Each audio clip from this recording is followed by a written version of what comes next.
Right now, I am guessing that maybe 99% of all Christians watching this video right now would describe themselves as spiritual, right?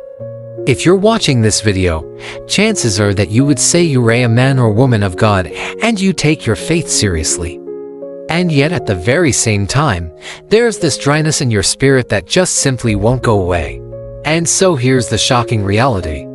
This video is going to expose something hidden that few people know about. It's something that even the church has failed to talk about, but it's the reason why you might feel spiritually dry even though you're praying. So let me just ask you this straightforward question. Are you really saved? And don't get upset with me for asking you this question. Just hear me out because there's something that I need to confess to you, something I need to tell you. There's a warning that I need to give you, but most people will never know this truth. Listen carefully to what I'm about to share with you. You can be praying every single day and even multiple times throughout the day, but if you haven't been born again, you could pray the entire Bible and the words of the prayers will never produce any results in your life.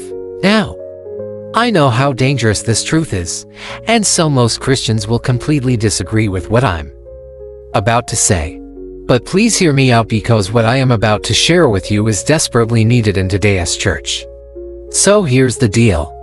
There are two types of people who pray. There are those who pray and they pray like a carnal, natural person, right? They pray and they do so out of religious duty, legalistic tradition, and they pray because everyone else is doing it. And then there are some who pray with faith. Now, in James chapter 5 and verse 16, it says, "The prayer of a righteous person has great power as it is working." So there's a difference between praying with your mouth and actually praying with faith. And there's a huge difference between the person who prays out of duty versus the person who prays with faith. You see, when you pray and you pray like a Christian, you pray through the filter of faith. Your prayer may not always be eloquent. Your prayer may not always have the right words, but the moment you pray with faith, you're tapping into supernatural power. When you pray with faith, you're accessing the presence of God. And the words you speak forth are words that bring about change in your life. Now, here's the thing. God is not obligated to answer the prayers of everyone who calls on His name. And here's why. First of all, God answers the prayers of those who are in the world, but they're not of the world. Second of all, God answers the prayers of those who walk according to His will. Third of all, God answers the prayers of those who have a sincere heart and who genuinely seek Him. Fourth of all, God answers the prayers of those who believe He is who He says He is.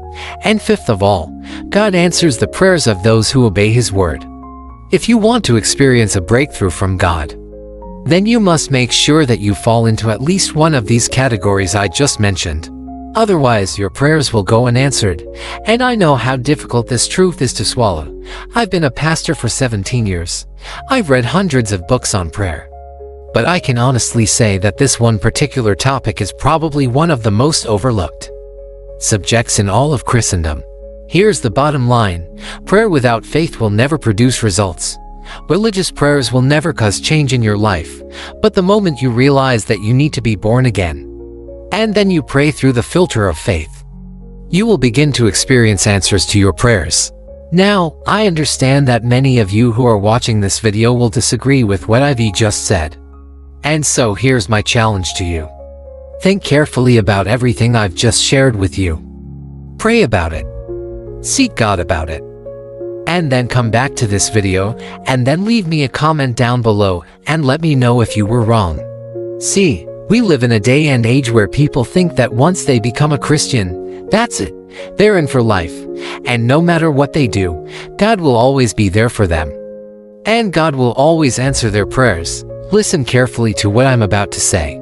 If you're watching this video and you're still struggling with the fact that your prayers aren't being answered, there's only two reasons why. Either you're not praying with faith or you're praying the prayers of an unbeliever. And if you're currently experiencing this struggle in your own life, I want you to know that there is hope. If you'll simply confess with your mouth that Jesus is Lord and believe in your heart that God raised Him from the dead, you'll be saved. And then you can be confident that your prayers will be heard. Now, Remember what I've said in this video, because I warn you that if you ignore what I've told you here, it will cost you dearly. In the book of Revelation, it says that if anyone adds or removes anything from this book, God will add that person's name to the book of death. And although this video isn't the Bible, this message is no less important. I urge you to take what I've shared with you here and put it into practice in your own life. I want you to comment below and let me know if you were wrong. I'm here for such a time as this, and until next time, thanks for watching.